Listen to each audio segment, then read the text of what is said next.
Samedi, il y a 2 semaines, j'étais à Fada en mission. Fada, c'est là où, je ne vais pas dire habite mon père, parce que je suis obligé maintenant de dire là où habitait mon père. Et sa merveilleuse épouse à côté. Papa, il était chauffeur à la retraite et sa pension, je peux vous dire qu'elle était de moins de 50 000 francs CFA tous les 3 mois. Et ma mère faisait ce qu'elle pouvait avec son petit commerce. Petit par la taille, mais grand par ce que ce commerce faisait. Parce que ce commerce a souvent payé ma scolarité. Ce commerce m'a souvent habillé, surtout à Noël et Pâques. Parce que quand la fête ne tombait pas sur la pension de papa, il fallait que maman s'en occupe. Donc je disais que l'un de mes derniers échanges avec papa, vous savez, il s'agissait de quoi? C'était aussi de parler des malentendus qu'il avait eus avec maman.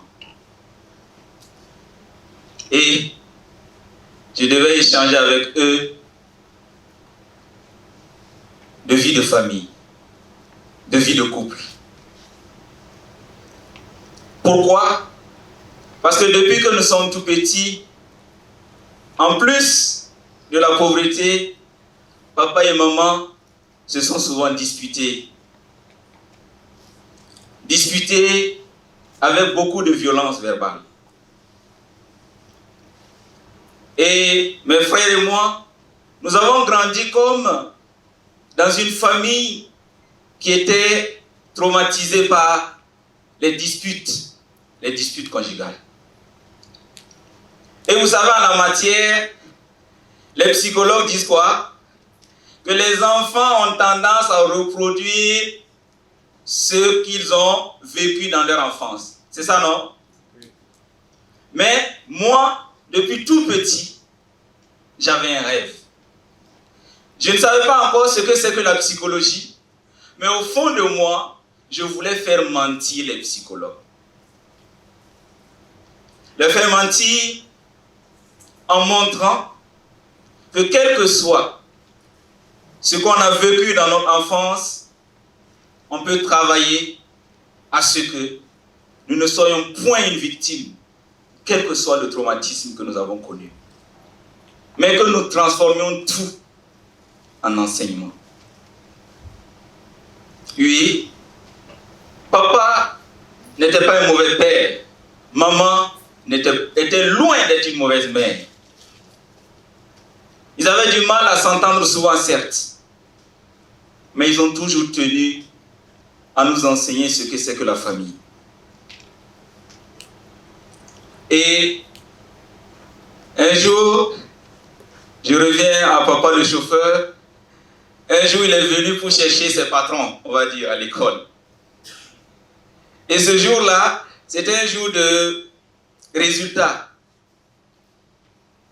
Je vous parle de cet épisode, c'est parce que c'est l'un des plus grands souvenirs que je garde de papa. Il est arrivé et 2 de mes camarades de classe ont couru vers lui et lui ont dit « Maxime a été 2e de la classe. » Et vous savez ce que papa va faire? J'arrive, il me dit « Viens rentrer dans la voiture. » Il m'a pris dans la même voiture que les enfants de ses patrons. Je sais que vous êtes en train de vous demander quelle sera la réaction du patron. Et peut-être de la patronne. Papa aussi y pensait.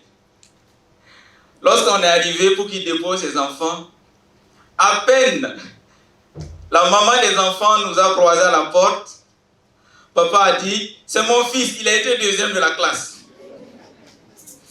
Il fallait bien justifier la raison pour laquelle il m'avait pris dans la voiture.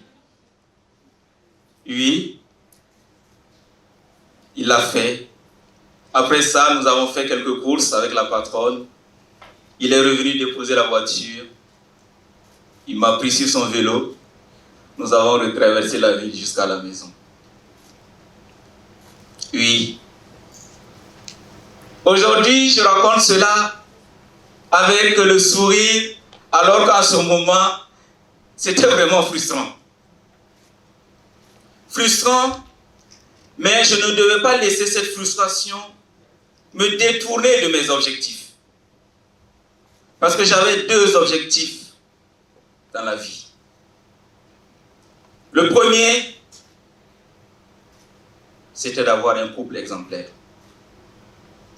Le deuxième, c'était de sortir mes parents de toute misère financière. Comment faire pour réussir ces deux-là? Relever ces deux défis. Et vous savez, dans la vie, très souvent, on nous présente ces deux défis comme une balance. Et cette balance, c'est quoi? C'est vie professionnelle d'un côté, vie familiale de l'autre. Et lorsqu'on nous présente souvent cette balance, on nous demande de choisir. Pour les femmes, on les a convaincus que leur horloge biologique ne leur permet pas de réussir les deux. Quant à nous les hommes, on nous a fait croire qu'il est mieux pour nous de mettre l'accent sur la vie professionnelle et de laisser la vie familiale aux femmes qui vont s'en occuper. Mais moi, je voulais tout avoir dans la vie. Et dans la vie, lorsqu'un homme vous dit qu'il veut tout avoir, il faut le croire. Parce que chacun de nous, nous avons mis quelque chose de différent dans notre tout. Dans mon tout, j'avais simplement mis deux choses. 10 sur 10 ici, 10 sur 10 ici. Que voulez-vous avoir dans votre vie aujourd'hui? Est-ce que comme moi, on vous impose de faire un choix entre deux choses qui comptent vraiment pour vous? Faites comme moi. Refusez de choisir. Refusez de choisir et dites que vous voulez tout dans la vie. C'est ça, être illimité. Et quand nous disons que nous voulons tout avoir dans la vie, il ne s'agit pas de tout avoir pour posséder en excès. Il ne s'agit pas de tout avoir pour paraître, mais tout avoir pour être. Pour être un modèle, pour être une source d'inspiration. Pour tous ceux-là qui ne rêvent plus pour ce qui concerne leur vie professionnelle. Être un modèle de famille pour tous ceux-là qui ne croient plus ni au mariage, ni en la famille. Nous pouvons tout avoir, les amis.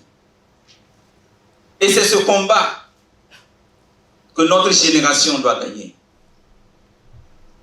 Gagner le combat et de l'entrepreneuriat, mais avant tout, le combat de la famille.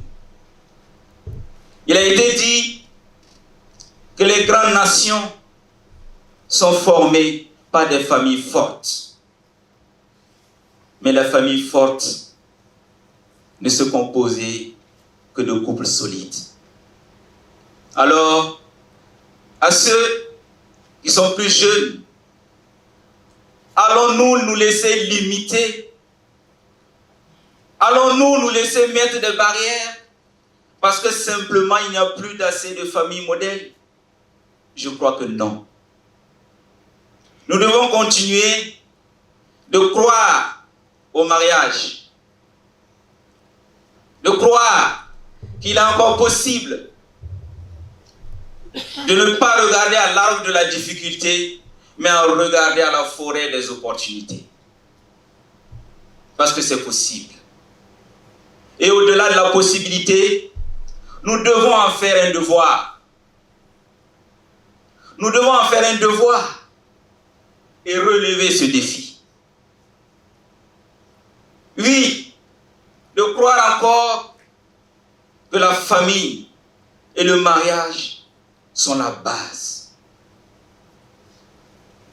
Et que réussissant professionnellement, nous devons aussi nous donner à fond lorsqu'il s'agit de nous battre pour notre foyer, de nous battre pour notre couple. Et quand on dit de se battre pour la famille, les femmes vont souvent se battre pour leurs enfants. Ma soeur, Tanti, avant de te battre pour ton enfant, bats-toi pour ton époux, bats-toi pour votre amour.